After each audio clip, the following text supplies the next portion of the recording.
Welcome to the Winged Wheel Podcast. Here to talk all things hockey are your hosts, Brad Crisco, Ryan Hanna, and Evan Lobsinger.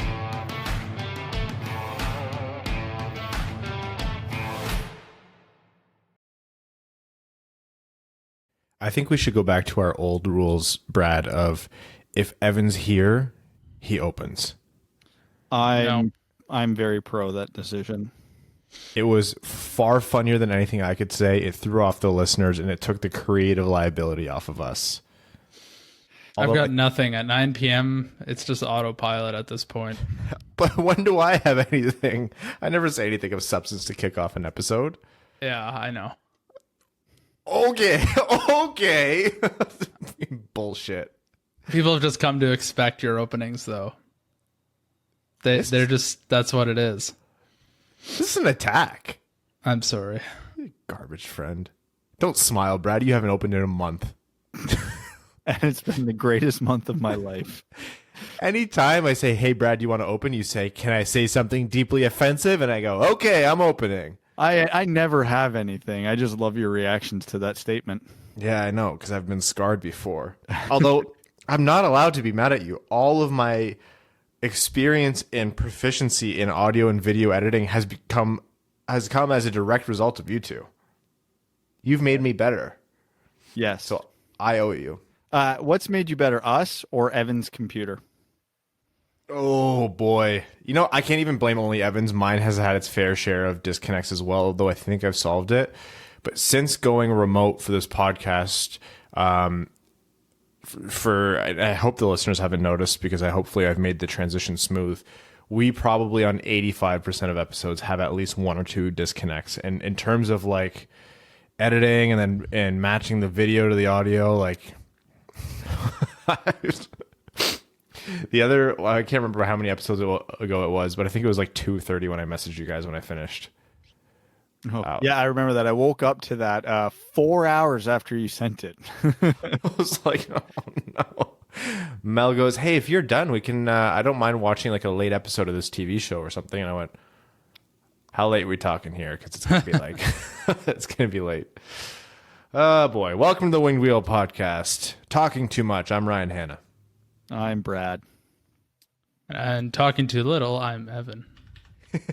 Yeah, at least he's aware. Oh boy, on this episode of the podcast, the slow, steady return to play continues, and so we will talk a little bit more about Phase 3, hub cities, federal decisions, and everything in between. We're going to talk a little bit about the Red Wings, award nominees and recent signings, do our requisite NHL play-in series preview, and then, of course, our NHL Draft Prospect Profile series will continue. So, Phase 3 announced today, and it's not the amount of certainty that anyone is kind of expecting or could reasonably expect, but we have a starting date for training camps, which is July 10th.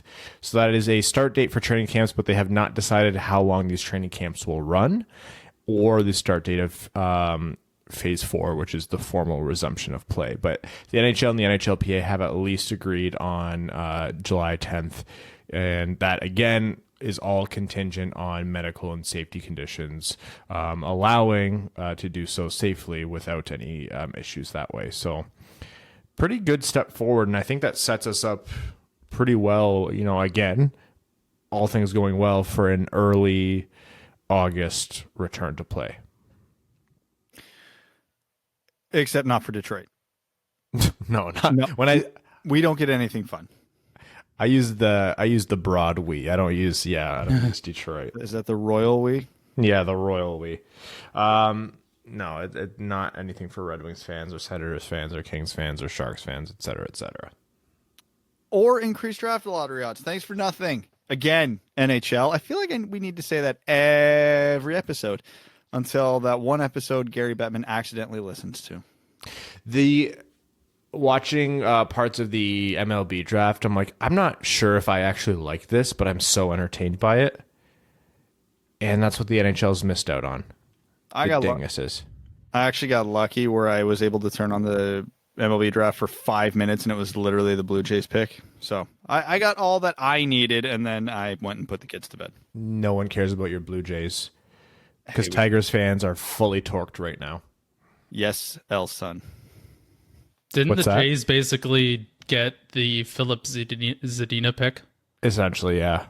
It was great. Yeah, the Tigers and the Jays were the big winners of draft day. So really, we're all happy. Detroit fans are allowed to be happy for once. So are Toronto fans. This is a rare day in the sports world.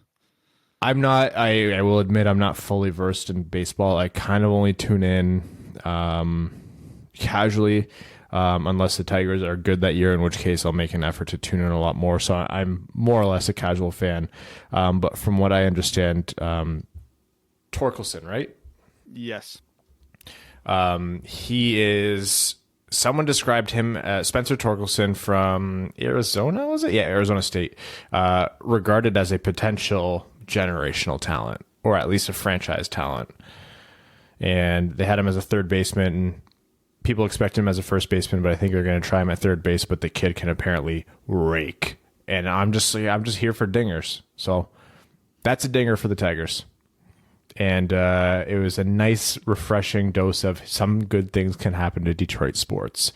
So fingers crossed, this summer that continues, and in 15 days. Wow, 15 days. We are 2 weeks away. Shoot. We are 2 weeks away from the NHL Draft Lottery, and then the... Oh my God, I didn't even realize that. Totally zoned out until this very moment. I mean, it's because I'm not looking forward to it. I'm fully expecting. Like, honestly, because I know...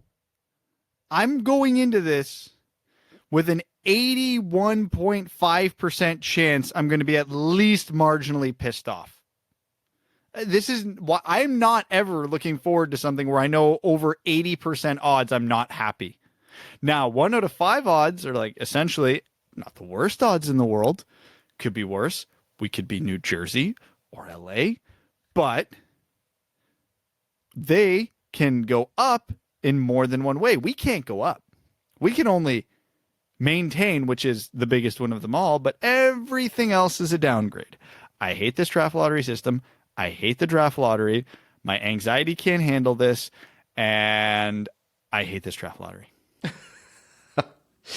I saw a tweet, something after like the Tigers picked Torkelson. They were like, things are looking up for Detroit sports, and they listed all these things, and like the Red Wings expected #1 overall pick, and I was like, oh, they're expected the 4th overall pick, my guy. It's not.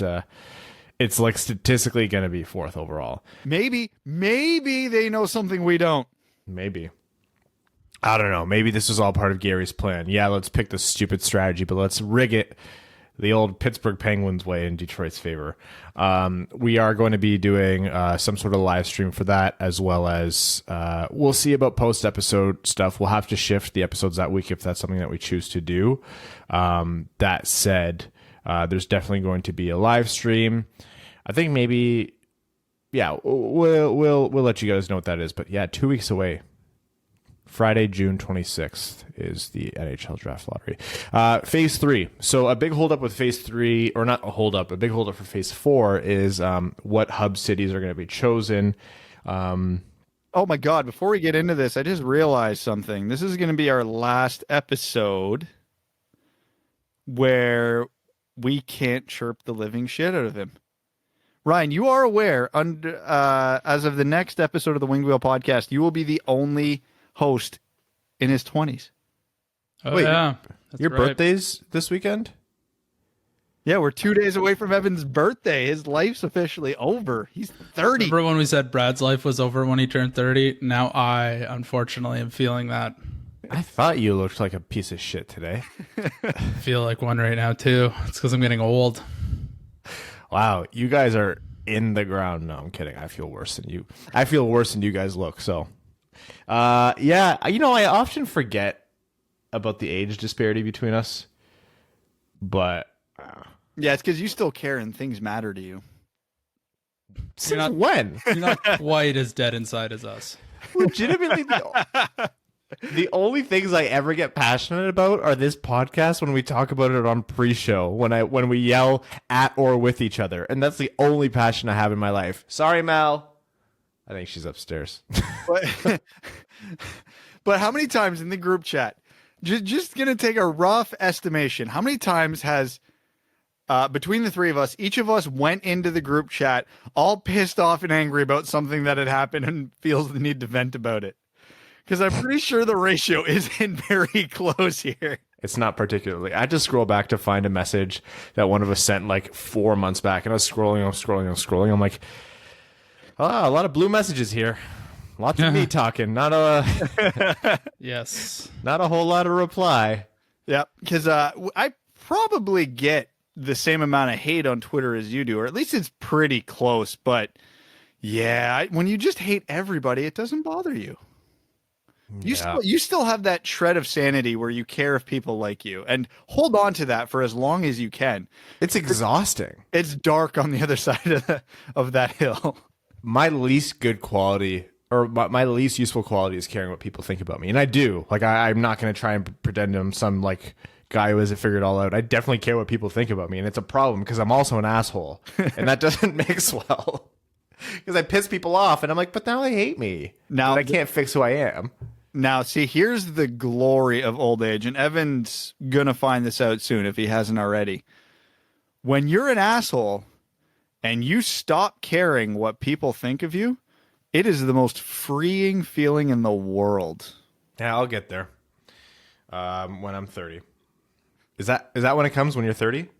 Yeah, I will say it's been a few years for me at least. The funny thing is too, we're talking about this, and I know there's someone in their like 40s or 50s right now who just threw their headphones out the window. I'm sorry, guys. I'm being a dipshit. Like, you're not old if you're 30. These guys are old because I know them, but you're not. Anyone else, you're young and full of vitality, and you are the fountain of youth. So don't worry about it. It's not about you. It's just about me looking for reasons to pick on this guy. But Evan, I actually am a shit friend. Brad, did you just genuinely remember his birthday? Yeah. Are you just good with birthdays? I don't even remember my own birthday. I wouldn't say I'm good with birthdays. I generally have a decent memory. When's my birthday? November it's either the 5th or the 6th. I'm going with the 5th. The 4th, but that's really 4th. good. Fuck, I was close. I am not even close. I'm really bad at this. Yeah, it's 2 days away, and mine's like a month and change away. Ryan, pressure's on. Ugh. Anyhow, time marches on, and so does our approach of Phase 4. But what's happening right now is the NHL is working closely with the Canadian federal government to basically alleviate some restrictions regarding closed borders, 14-day quarantine mandates, et cetera, et cetera. By all accounts, it seems like those conversations are going pretty positively. That said, there are going to need to be some provisions put in place by the NHL for the federal government to be satisfied by anything by using a Canadian city as a hub city. And those aren't going to be cheap. One thing that I've seen is the suggestion that teams have to be able to test daily or maybe even test daily, and that can't come at the expense of publicly available tests. So they're going to have to source their own third-party tests and pay for them themselves and be able to test every single person in there daily, which is like, yeah, it's not a logistical nightmare any more than anyone else is going through right now, but holy crap, is that a logistical nightmare. Can I get the name of the company they're setting that contract with so I can invest heavily? I told these guys I pulled all my trading money. I must be the only person who's lost money trading in stocks since March. I'm not investing in anyone anymore. But yeah, that would be great. If anyone has a hot tip and wants to do some insider trading, I'm just kidding, SEC, we're Canadian. I also don't. We're poor, so we do a podcast twice a week. We are not rich.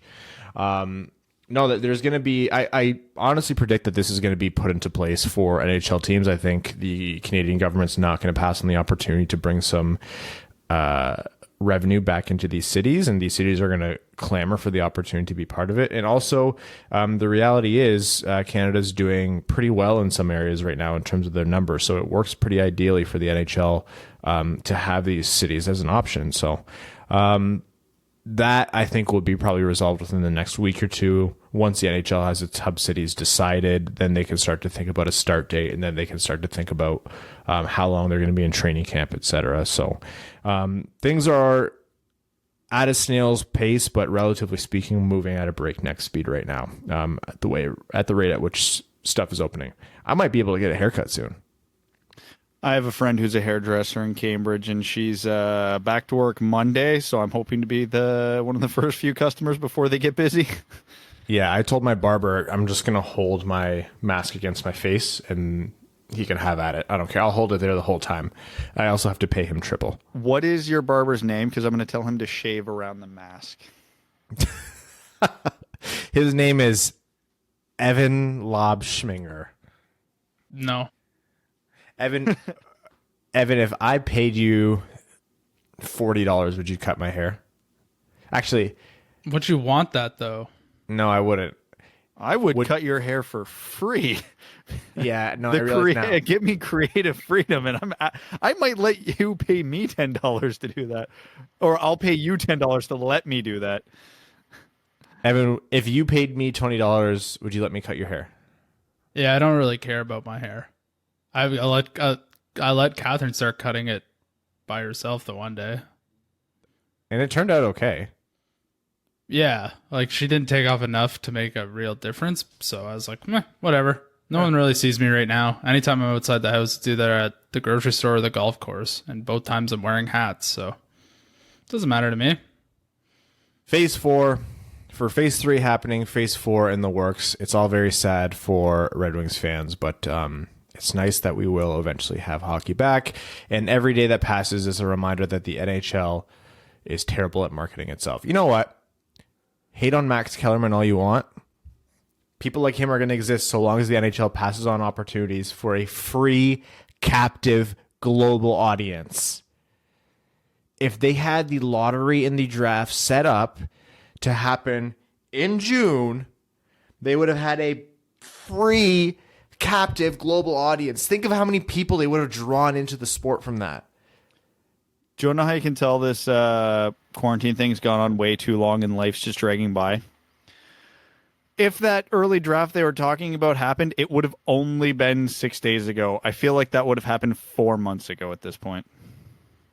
It's such a, and I understand that we're coming at this from a Detroit Red Wings perspective. However, it is still the reality that it would have been an unmatchable marketing opportunity for the league. You're never going to have that opportunity again. And it's not like the system they set in place now has this insane advantage where they would protect the sanctity of the draft, because the draft order is still arbitrarily bullshit. It's based on a stupid arbitrary system. So just pick one that brings hockey back sooner and get people into the sport, make people entertained, and get people like Max Kellerman to shut the hell up. But no, he's going to spout off on ESPN and all of these non-hockey focused networks because they don't care about hockey, because why would they? They're never exposed to it in any kind of way that draws in new fans. I am a hockey purist. I am, and you guys have seen that time over time over time. I don't like changes to the playoffs. I like, two-way players. I like defensive defensemen. I hate when the game that I've grown up with grown to know and love has changed over time.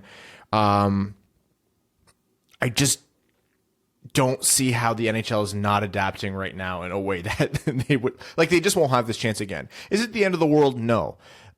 But people watched the MLB. People watched the MLB draft yesterday and loved it. That's how you know it's the end of the world. People who never cared about baseball. Think about that with hockey, man. Do you know what, as a Red Wings fan, would have got me through the summer? Spending 20 episodes deep diving and breaking down each of the Red Wings picks. We could have spent half of an episode all summer on someone they picked. And look, instead, we're going to go into the 5th round and draft prospect profiles. And do you know how long we're going to be able to review the Red Wings picks once they make them? Probably like a month before hockey starts back up again. So yeah, massive wasted opportunity, because fans talk about that stuff. Don't get me wrong. I understand fans also, including us, love previewing and talking about the draft leading up to it. But that gets a little tiresome after 8 months. Do you think in September there's going to be a single listener here who's going to give any shits about a draft prospect profile? I mean, I hope you guys do, but Christ, we've been doing it for 2 months now, 3 months. Like, we are going to literally get into guys I haven't even heard of yet. And it's the NHL's fault. It's stupid. And you know what would be the good thing about having this much lead up time to a draft? Is if everybody could watch this draft, or everybody did watch this draft. Do you know what's not going to happen? Nobody's going to watch this draft because baseball, basketball, football, and maybe even hockey will all still be being played at the same damn time. Again, from a competitive fairness, we'll call it, and in a sense of getting it right, which they didn't, depending how the draft lottery goes, I get putting it at the end of the season. From a we need money and we like attention standpoint, yeah, you're absolutely right. They did the dumbest thing imaginable. They took a marquee event that's going to be absolutely forgotten about. Yeah, and before people tweeted at us again about what Brad just said, which is, oh, why would they care about podcasters? That's not what Brad's saying. We're talking about the concept of attention and hype and generating content for the league, the entire media conglomerate that exists and is attached to the NHL and professional hockey. That's what we're talking about. And we're not even a representation of that. We are peanuts. We're nothing. We're a fleck of dust in that world. But still, everyone proverbially is going to be getting into 5th round picks of prospect profiles. People are going to be stretched thin. And honestly, I'm being dramatic here. Smaller market teams, they're media, people are losing jobs right now. It's not easy times for these folks. And I'm not blaming the NHL for that. That is very obviously because of the global pandemic, but still, think of how easily that all could have been flipped. Oh, I'll blame the NHL a little bit for that. If there was content to cover, people could have read. The more people read the content, the more money funnels into those organizations. So yeah, we've had no content for months. But I'm not even months and months and months. But getting back to the one point you made off of my point, yeah, I understand that the attention thing and the content thing isn't for podcasters. I get that. But 80% of hockey fans will watch the draft. What are they going to want to do after the draft? The next day when they go into work, when they go hang out with their friends, when they're texting their buddies, they want to talk about the draft. It's not just that, the draft happened and everybody forgets about the NHL the next day. No, hockey fans will talk about that for as long as they can. If you're an Islanders fan, you go, oh man, the Islanders got these 5 guys. What do you think? Talking about it with their other Islanders fans' friends. It is keeping the NHL in front of mind for a period of time. Now, in something like a global pandemic where there's nothing going on, that 3 to 4 days where it would be at the forefront could be 3 to 4 weeks. It's insane to me still that they missed this opportunity, understanding that they wanted to go with the fairness of it, which baffles me more that they screwed that up still. But I get it. I get where their heart was at on that one. And a part of me can respect that because, hey, yeah, we're losing money, but it's fairer, blah, blah, blah, blah, blah, even though, anyways. But yeah, it's you're worried about how much money you're losing because of all this not having fans and then just piss it away. It's asinine. I don't care about money. I don't care about money flowing into media. None of that's relevant to us. I just care about hockey fans being happy. I just care about having something to be happy about. That little glimmer of excitement that when I turn the NFL draft on, and again, I'm a Lions fan, so I don't let myself be anything any more than a casual fan because I care about my own health and safety. But when that NFL draft came on, I just felt like it reaffirmed sports' place in society for people who care about sports. Sometimes I have these existential thoughts. I'm like, this is all just a distraction for us, right? What does it really matter? And then I'm when that came on, I'm like, it matters as much as anything else because I care.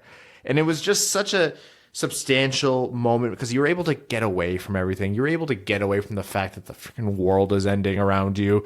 You're able to get away from the fact that you haven't seen your friends and family in how long. You were able to just kind of detach and experience something that you didn't have to wear or put on your shoulders personally, unless you're a lunatic fan like us and anyone else who listens to this podcast. But it was just such a good escape. And I'm like, I wish hockey did this. Forget the money, forget, revenue, forget professional sports league sizes, forget, fair play, forget anything, just the fans and their happiness and giving them something. And it's again, end of the world or end of the league. No, they're going to come out. They're going to do great. They're going to recover like every other professional sports league, but it would have been so good to have this one nice thing. And as my friends Evan and Brad constantly tell me, that is my mistake for expecting or even hoping for a nice thing in this world. So shame on me for that. All right. Moving on. Robbie Fabry nominated for the Masterton Trophy. And I can't remember the exact descriptor, but it's basically like player who's demonstrated like resilience and a comeback and perseverance and dedication to the game. Yeah. And the Bill Masterton Trophy, it's the notion of it is the notion of it is a player who has overcome something, whether it's personal or professional. With Robbie Fabry, it's that he has recovered from multiple devastating surgeries to his knee and injuries, and basically not really blossoming as a prospect until he came to Detroit. So he's the Detroit's nominee. Every team puts one up. Best exemplifies the qualities of perseverance, sportsmanship, and dedication to ice hockey. So, yep, Brad got that. Will he win it? No, I'm sure there's better stories, but it's nice. I like that Fabry was put forward there. Oh, of course he deserves the Red Wings nomination. I mean, perseverance wasn't exactly a strength of this team this year, so I'm glad to see someone came through, because even when the trade happened, we knew it was a good trade at the time just because of how much of an expendable piece Jacob de la Rose was. But we were sitting there going, well, he was all right. Like, if he can get to like a half a point per game, like that's a grand slam. And dude plays over a 50-point pace in his time with the Red Wings. So of course that's a great story. Of course that's perseverance. It's amazing. And he's going to get himself a contract with the Red Wings for who knows how long. And hopefully he comes back next March and kills it. Sorry, go ahead. I think Jonathan Bernier was like 2 or 3 shutouts away from being the nominee. It's because he only had to shit his pants throughout one game, which wasn't quite enough to meet the qualifications. He had to have at least 3. Should Evan be awarded this trophy from a media perspective because he has increased his attendance to the podcast 700%? I don't think it counts when he doesn't have to leave his house. That's true. We might not be too far removed from a end of podcast quarantine. You guys think about that? Yeah, that's true. Evan's like, oh no, I'm sick. We're gonna make you send a doctor's note. I'm going to areas that are too high risk. Yeah, the golf course. I'm gonna go to Costco and lick the floor or something. It'll probably make you healthier. It's Costco. It might be, right? Yeah.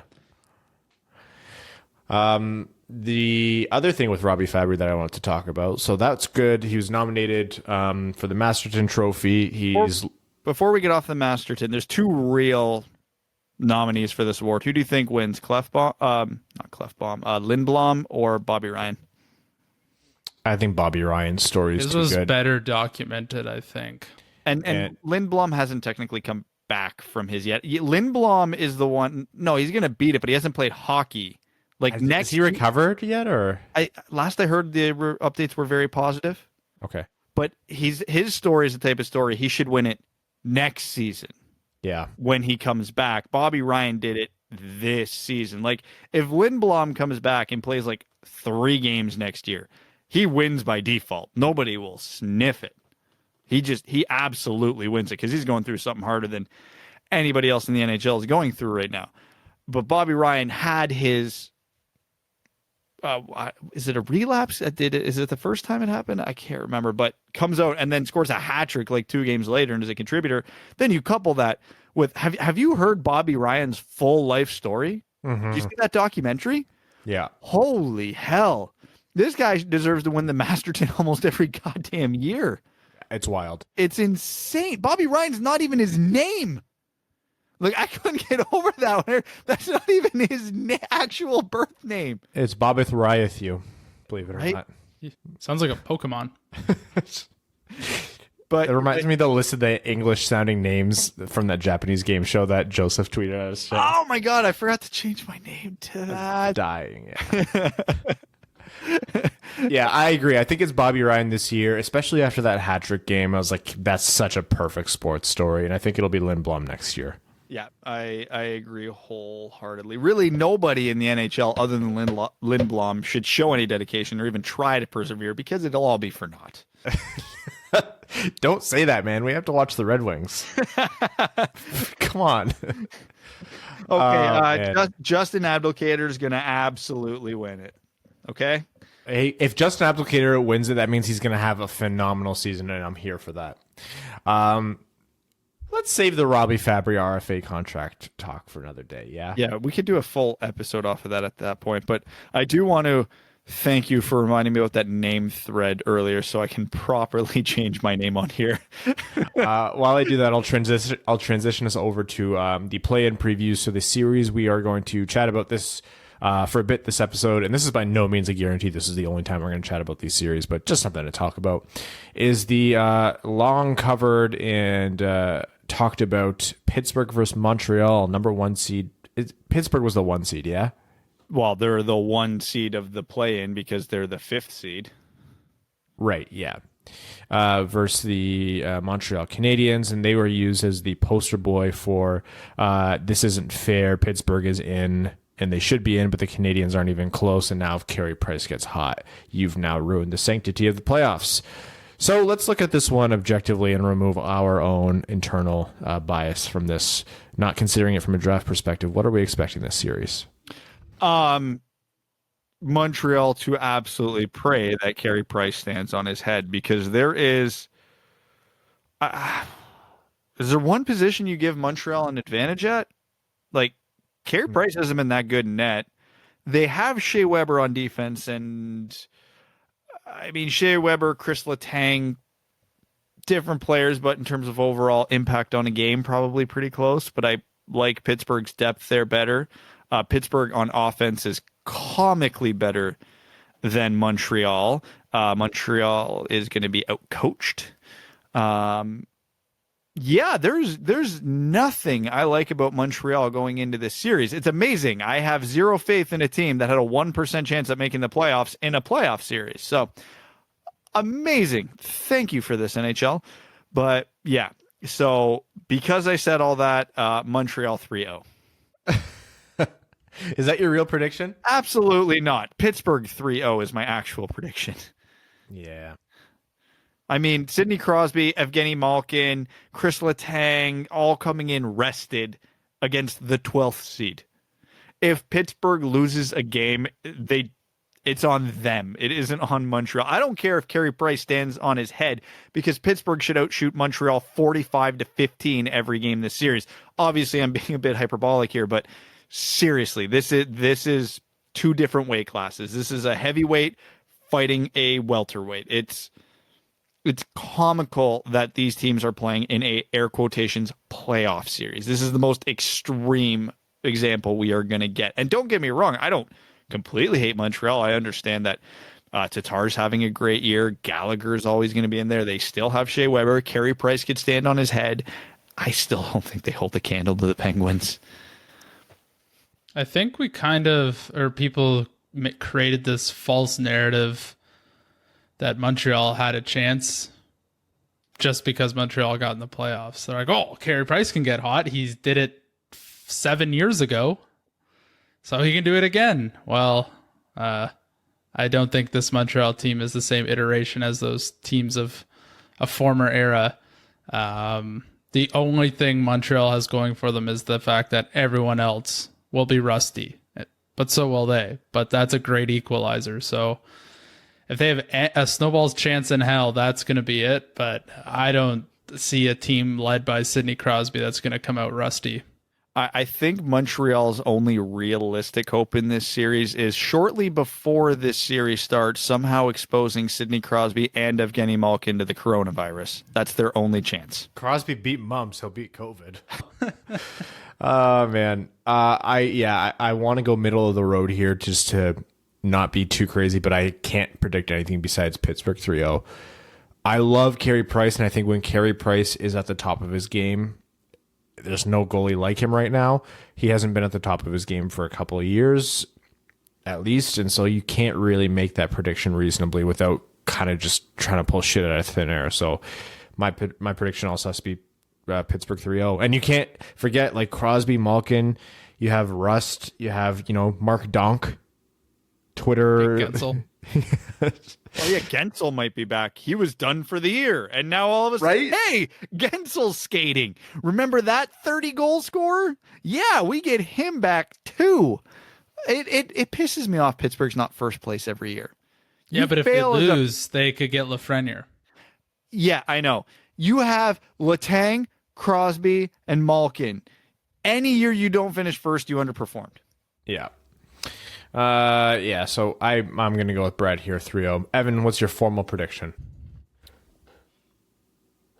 I'll give Montreal one game, and I will love it if it's the first game. Oh, that'd be some If good they win the drama. debut of that series, that's going to set the social media world on fire. I would love to see Tomas Tatar go wild. I would love to see... They'll bring Kotkaniemi up for that, obviously, because the AHL isn't happening right now. Apparently, it's going to be 28-man rosters, I heard. Yeah, so there's going to be no limit on who you can bring up. Like, it's going to be absolutely wild. I don't know. I would love to see Montreal put up a fight, because I would love this to be a shining example of how stupid the NHL's plan is in terms of, like, draft perspective. I'm here for the chaos of lower seeds going through. Like, as a neutral hockey fan who doesn't have a horse in this race, absolutely want to see the most chaos possible. I want every single series to go to game 5. That sounds weird to say. I hate saying that. I'm glad it's only just a play-in. All right.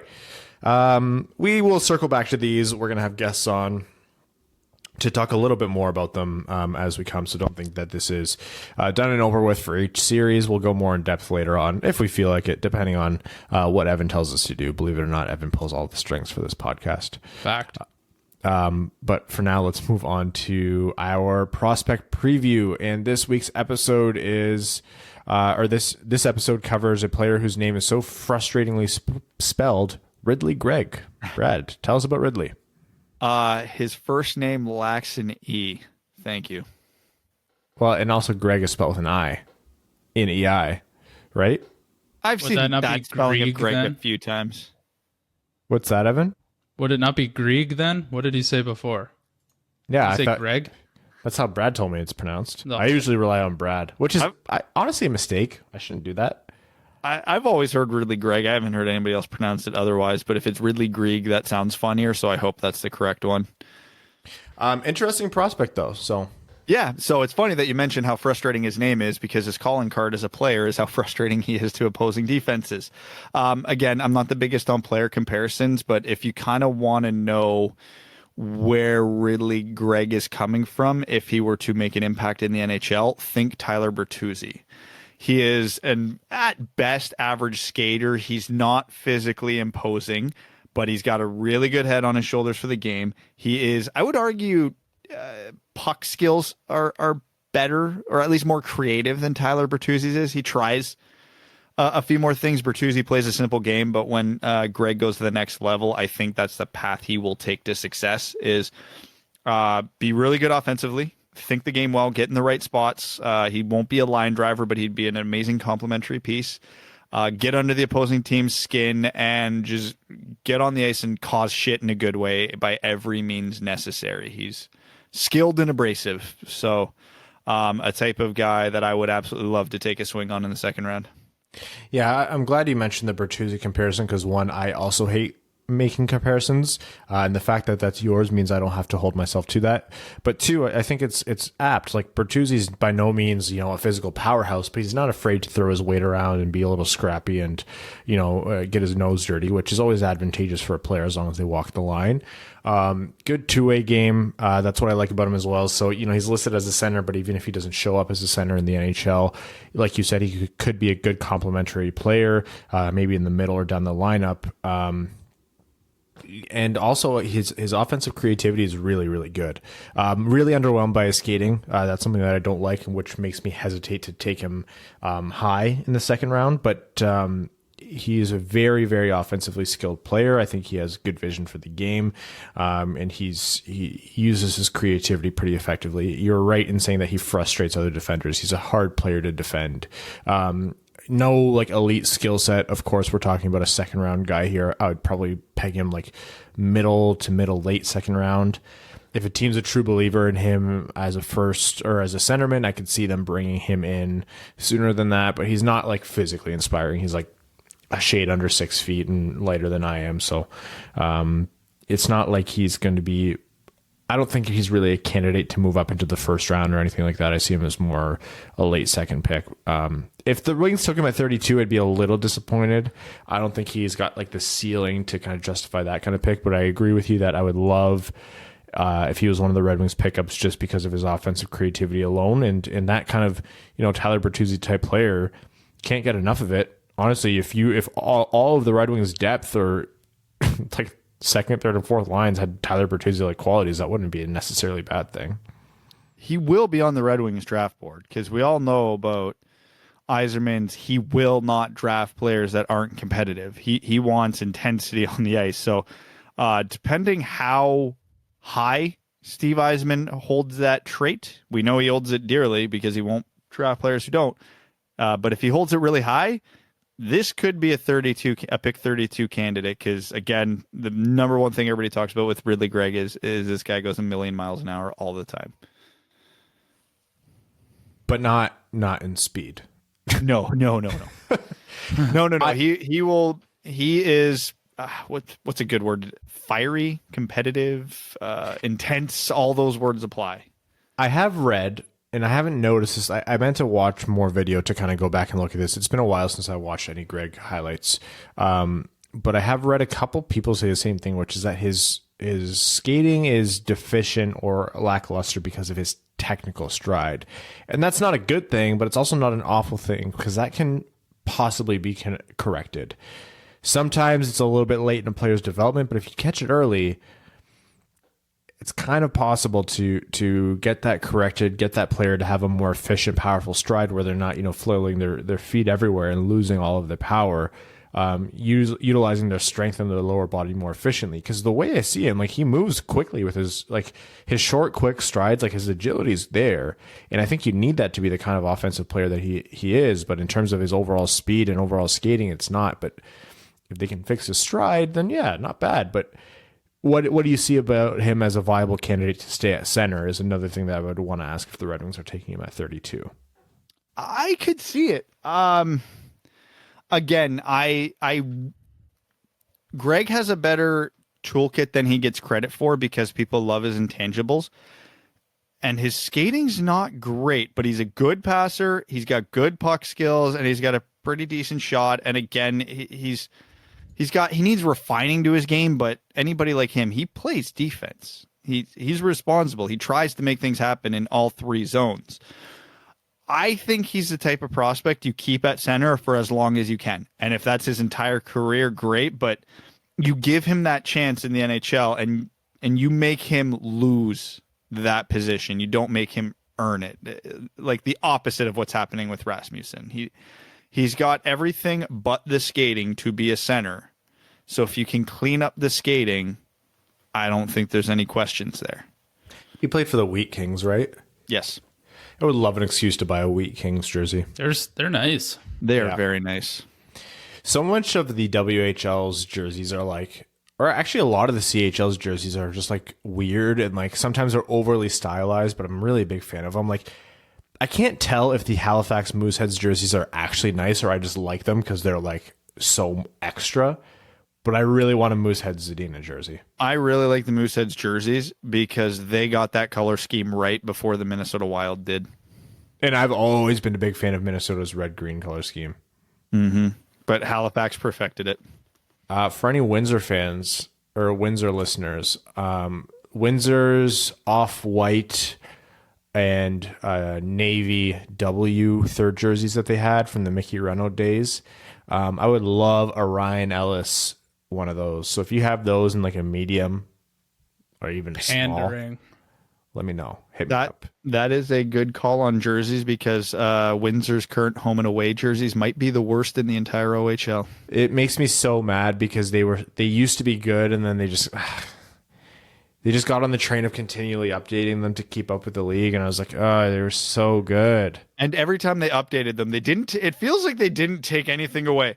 The piping apocalypse, put it on. Shoulder bar apocalypse, put it on. We're doing stripes down the center, put it on. We're doing high arm sleeve, do it. Like, I can't even tell you what the Windsor jersey looks like. I can't describe because it has everything. It's the worst jersey in the CHL by a long shot. And that's nothing against the team itself. They had the old like outline of a Spitfire, and then they went to like the cartoon style one, and I was like, ugh. I played minor hockey in the arena, and I was just like, I hate seeing the new freaking logo everywhere. It's so annoying. But the off-white and the dark blue W is great. But yeah, that's Ridley Gregg. He is a later birthday. He's in July, August birthday. Yeah. So August. You're talking about a guy we said, or I just said, if he's younger, so if he can correct his stride earlier, you would want a late birthday for that. So for him to be as high on this draft board with the late birthday, then yeah, that probably lends a little bit more towards what Brad said, which this guy might be viable as a top of the second round pick.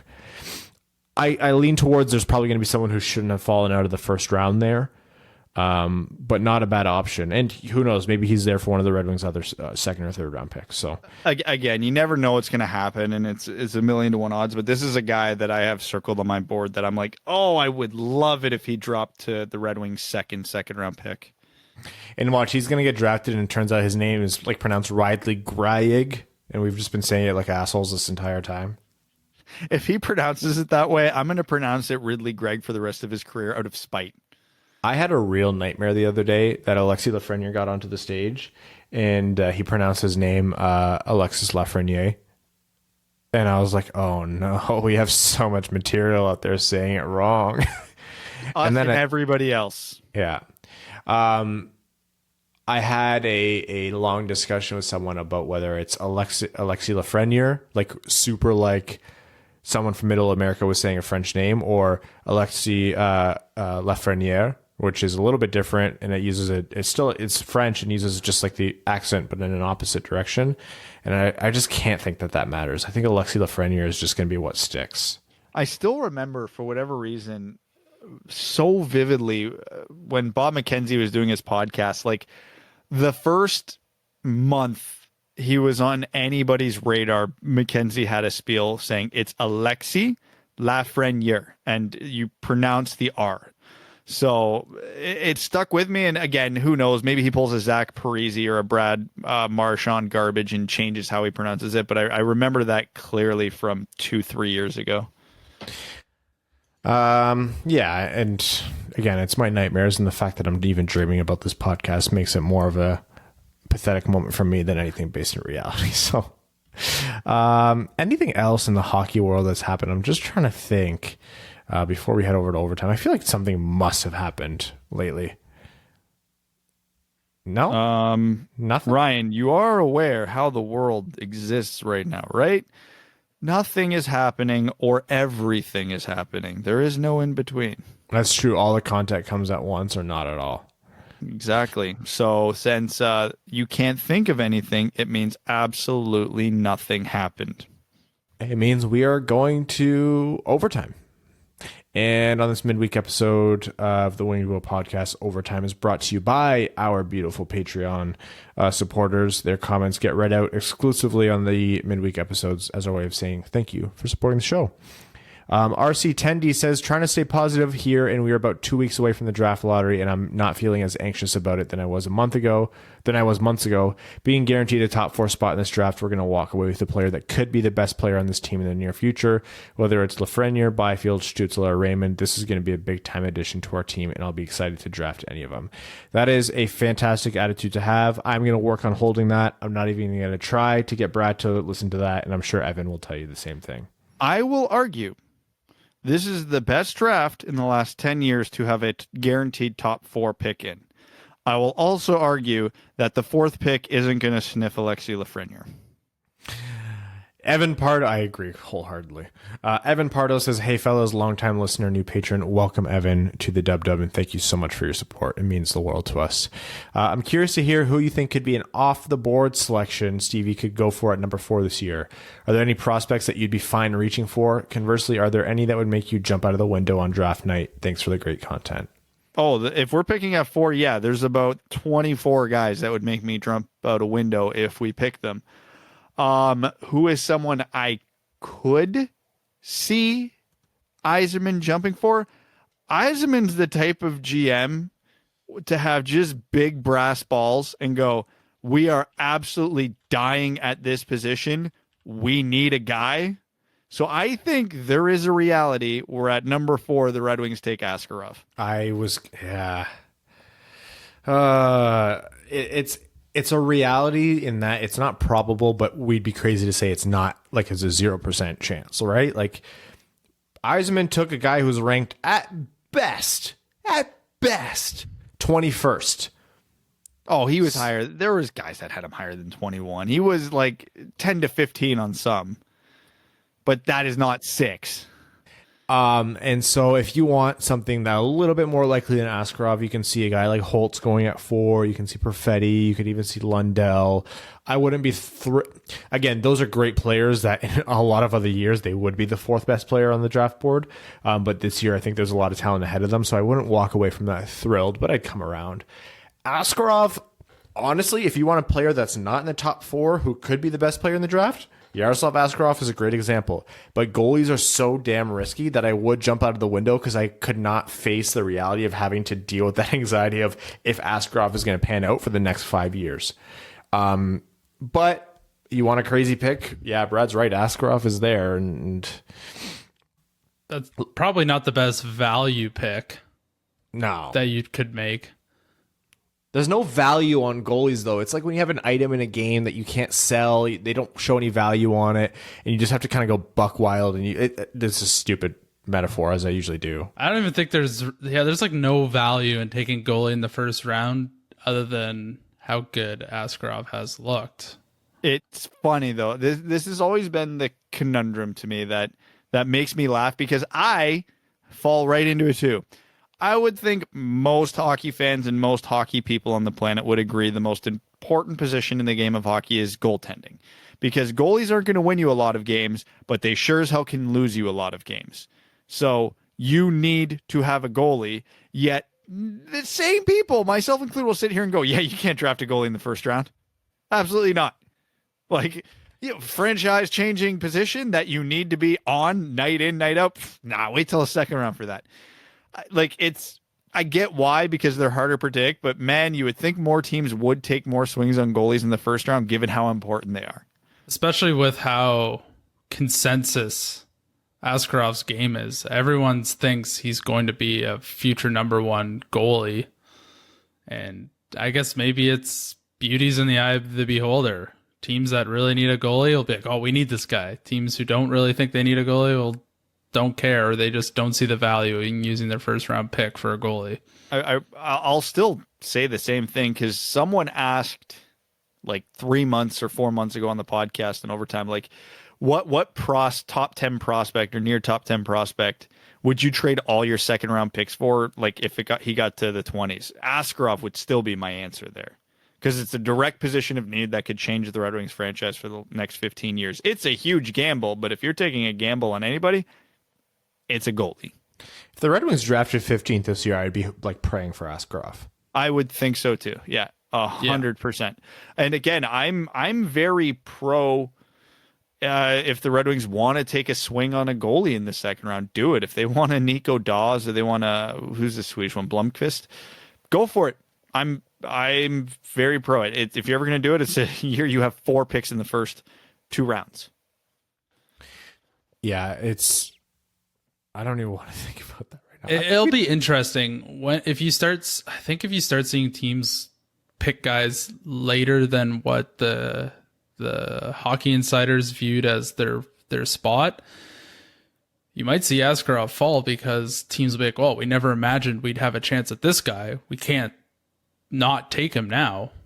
So that would be one condition I'd see Askarov falling and maybe worth trading up for. But all these narratives are going to start to develop once we get to about pick 5. After the first 2 picks, it's game on.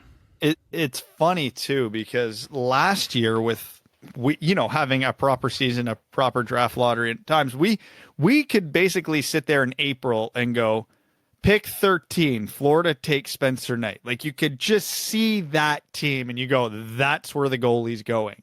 Yeah. I don't know if we have that this year, and we don't know the draft order, and I can't think of a team that is super obvious in need of a goalie. The one that I would say gave their pick to Ottawa. So it complicates it. New Jersey's got 2 high picks. And Blackwood may not be the answer for them, so I could see them taking Askarov in the top 10. There's a bunch of these fringe playoff teams I could see taking a swing. Chicago would make a ton of sense, depending where they land. But yeah, it's chaos, and I wish I had more hard content to talk about. My off-the-board pick for the Red Wings is if Jamie Drysdale's picked before them, they'll take Jake Sanderson. Oh, don't you put that evil on me. I will drive to your house and punch you in the face if that happens. I just have this feeling that we're not done picking our decor, and we'll take Sanderson or we'll take Wallander. Wallander will probably be there at 32. So if they pick him at 4, I'm jumping off a cliff. Yeah, Jake Sanderson was my first one. I was kidding. I don't hate Jake Sanderson, but Jesus Christ, at 4th overall, I'd lose it. Like, don't get me wrong, I love Moritz Seider, but you could go back and redraft last year, and if we're picking 4th and we pick Mo Seider at 4th, I'm pissed. Yeah. And I like Sanderson less than I like Seider, so please, God, no. Moving on here, Dead Panda Society is giving us an update on his NHL 20 team that he's made based on our rankings. He says, hey guys, I took your advice on the roster and we are 4th worst in the league and fell to 6th in the draft. Of course, that was perfect. We had Stützle fall to us and Peterka fell to us at 35, so the German 3 are going to dominate. Also, in the second season, I traded for Dominic Bach, so we have the top 4 German lineup. Didn't do a good job explaining, but I need potential for each player. The best is franchise player, elite, top 6, then top 9, and then having a high, normal, and low. So Connor McDavid is a high franchise. That made no sense to me, so I'm going to take this one. So he means, okay, so for each prospect that we're going to give you, or I'm going to name, we say whether they can be a franchise player, elite, top 6, or top 9, and then high or low probability for each. So I say Alexis Lafreniere is a high chance or a normal chance for franchise player. Yeah, sure. Quentin Byfield, high chance for elite. Yes. Tim Stützle, low chance for elite. High chance for whatever the tier below that is. Top 6. Yeah. Lucas Raymond, I'd say, is the same then. Yep. And then I'd say Jamie Drysdale is a high chance for top 4. Yep. And then rating, like end rating, Lafreniere 94, Byfield 92, Stützle 90, Raymond 90, Drysdale 90. That's the top of their game. Drysdale 88. Fight me. By cop guy, golf guy, and prick guy. Josh Rosnowski says, in a hypothetical bizarro world, the Red Wings win the cup this year. Larkin is de facto captain, so he accepts the cup from Bettman. Who does he hand it off to first? I did this in Chell with our roster from last year, and it was Franz Nielsen. I'd say Eriksson or Howard. Nah, but they've got it before. They were both around in 08. Yeah, but who else? Like, Howard needs it just for how many shots he's had to face. It basically goes to the oldest player who doesn't have a cup. So I think Franz, and especially given that he wears a letter, probably is the right answer. I could see De Keyser getting it pretty quickly. I could see Nemeth being higher on that list, even though he's like, what, late 20s, early 30s? All of these answers are wrong because we're going to trade a 7th round or a late round conditional draft pick for Joe Thornton. Oh, God. Okay, but who he should hand it to first based on the amount of adversity he's had in his career, and specifically with the Red Wings, that thing should go straight to Jonathan Bernier. Yeah. That guy suffered through the Leafs' dark days and the Red Wings' dark days. Eric Schrader says, hey guys, I've been listening for about 2.5 years now and finally decided to become a patron. Eric, thank you so much and welcome to the Dub Dub. In the theme of positivity, let's talk about just how much of a shining light Moritz Seider has been over the course of the year. I'm based in Grand Rapids, so I've gotten to see him destroy guys and make great defensive plays all year. Thanks for everything. He's been a beacon of positivity and fun that this team... We saw a little bit with Philip Zadina, but it was nice to get an extra big infusion of that from Moritz Seider. He is proving worthy of a 6th overall pick, which I didn't think there was a snowball's chance in hell of happening when it happened. It's amazing. Maria Beekman says, longtime listener, first-time commenter. Thank you, Maria, so much for your support, and welcome to the Dub Dub family. She says, hey, Dub Dub's question from Upper Michigan. What are the chances that next year's NHL season is unaffected by this year's delays? Thanks. Slim to none. I think it'll be affected in its start date. Is there a chance that we see a full 82 games? I still think that's on the table, depending on how quickly they can get these playoffs done. I wouldn't call it probable. I mean, you could even hope for like a 1 in 4 shot of that happening, but it would end late. It would start and end late at this point, though. You would be amazed how much time you make up when you cancel the bye weeks, you reduce training camp and preseason, and you cancel the All-Star. You make up a few weeks of hockey there, so I'd say it's great. And not to put a positive on a possible downer. There's a reality this season starts in October because there's still a reality where the rest of this season doesn't happen. Yeah, I mean, that's a fair point. They might just throw in the towel right now, but I don't think with all the work that they've done, they'd be very want to do that. Wave 2 would have to hit quicker than it's being predicted for that to happen, but it is possible. Kara Y says, hi guys, I think your answer to my De La Rose question last week is a bit of a cop-out, but I'll allow it. And I apologize earlier for Brad's De La Rose erasure. Taking a slightly different avenue with this question, but still, of course, inspired by your favorite Swedish trade piece. Who is your favorite undervalued / underdog wing? Undervalued / underdog. Ooh, there's a few. Current actually. player? Oh, Yeah. I think it has Current to be current player. Yeah, current player. It's too easy if you go into the past. We have nitpicked this team to the bone. I don't think there is anybody we haven't done a deep dive on. So how is anybody going to be undervalued right now? First of all, nobody asked you to shout.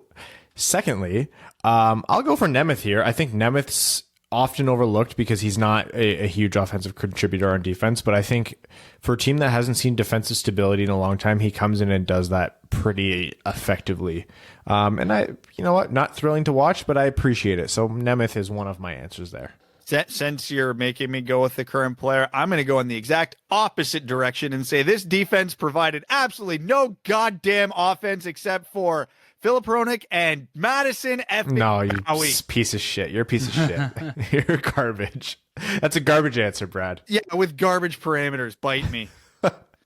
Evan, who's your undervalued Red Wing? There aren't a lot. The fans. The fans. I see the attendance at the games. We're not deserving of that. All 6 of you in the stands. 50-50 tonight is 35 cents.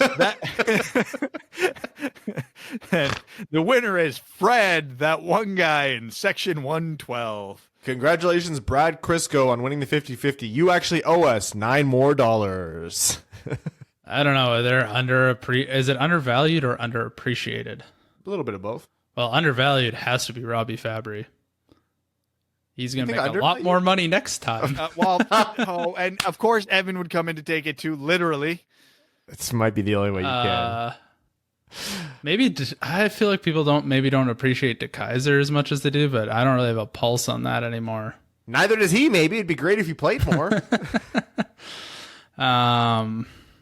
Who else? There's not a lot. You know what? I'm going to say this. I'm going to move on because I know I'm going to take shit for it. Jimmy Howard. Yeah, okay. There we go. Wins this year. No, he's been garbage this year, but he deserves it. His body of work.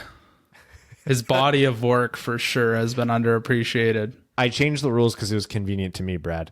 Kara goes on to say, it's Kara like Sarah. You tried, Ryan. I'm sorry. And PPS, what did I say about the 1-for-1 jokes? It still hurts me. I saw that you're getting a De La Rose jersey, so I'm happy that you at least have that. Darren House says, not really a question, but this will be the first year the Wings will be drafting with Draper as the head of amateur scouting, along with some other new scouts added to the team. Eisman will have spent the entire year with Draper and his new team working on the draft board compared to last year when he had to become our GM shortly before the draft. It'll be interesting to see how different we draft this year with Tyler Wright out of the equation for the first time in many years. Hopefully we can knock this one out of the park. Oh, and getting Lafreniere wouldn't hurt either. Trust the Iser plan. Cheers. Yeah, don't be surprised to see a differing draft strategy this year. Honestly, okay. Above all and beyond, I want nothing more than Lafreniere in this draft.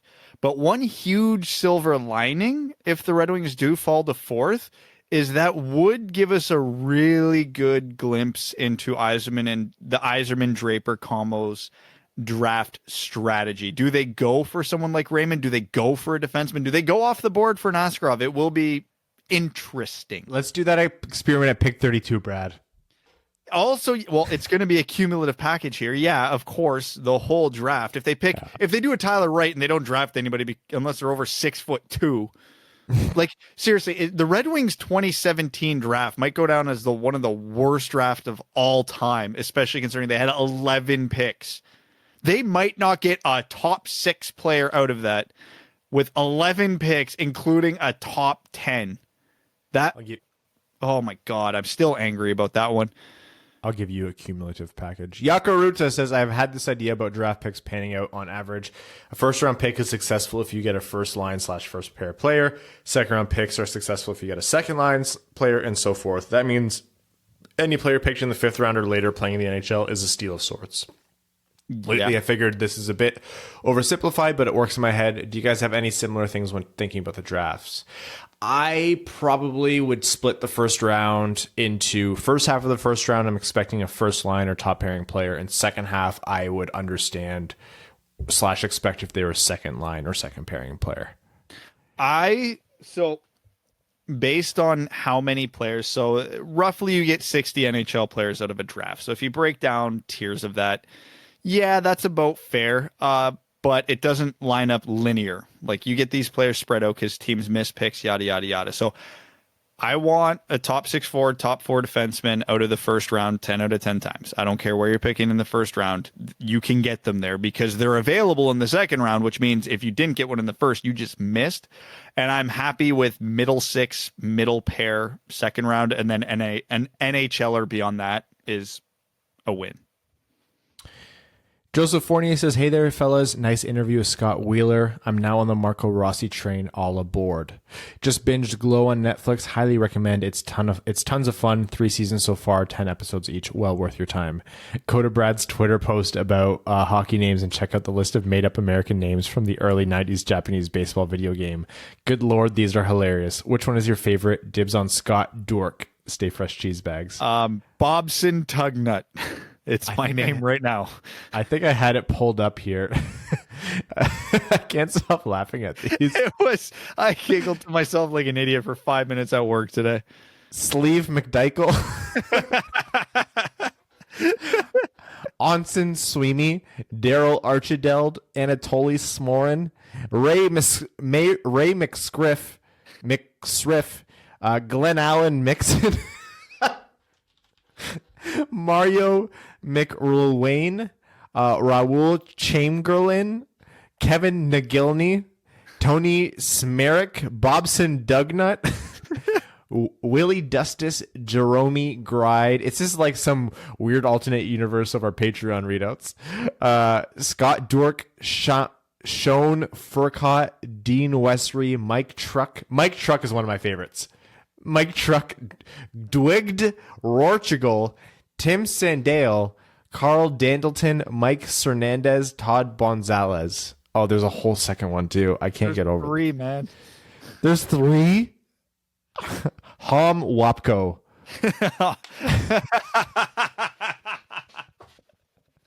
Wob Wankaz.